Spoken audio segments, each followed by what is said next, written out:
At 6:25, it's Your Health Tuesday, and in a medical emergency, minutes matter. Over the last few months, 10 on Your Side has teamed up with BecomeEMS.org, calling attention to the good work being done by a group of men and women who don't generally like to brag. So it is fitting we caught up with one very thankful Norfolk woman who is happy to do it for them. It was absolutely the worst incident in my life. I had this strange feeling, enough that I knew I needed help.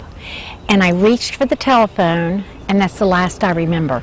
My dog heard me fall and just went hysterical. And my husband said by the time he hung up, he heard the sirens. It's so routine to us. It doesn't feel real that it's someone else's worst day in their life.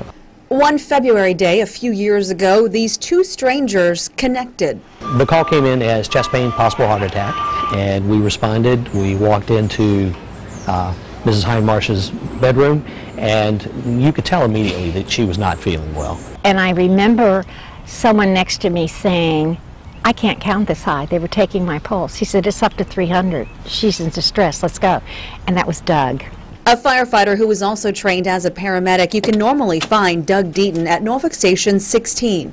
He didn't know it the day they met, but Connie Hindmarsh is Miss Connie from the children's television show Romper Room.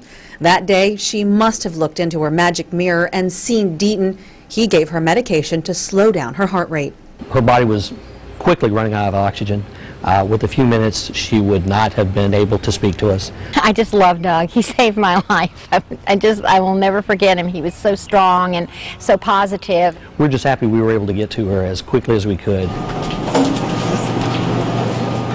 When not on calls, the fire station's kitchen is where Deaton spends much of his time.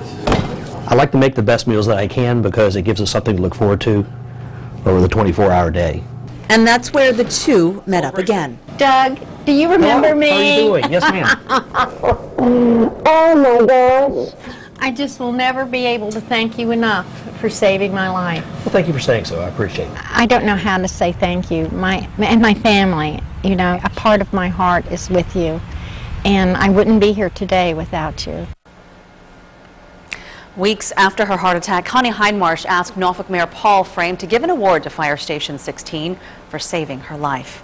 If you are interested in becoming an EMS volunteer or making that a career, go to BecomeEMS.org. We've also put details, including local stories, on wavy.com. Just go to the Health News page under the main news tab.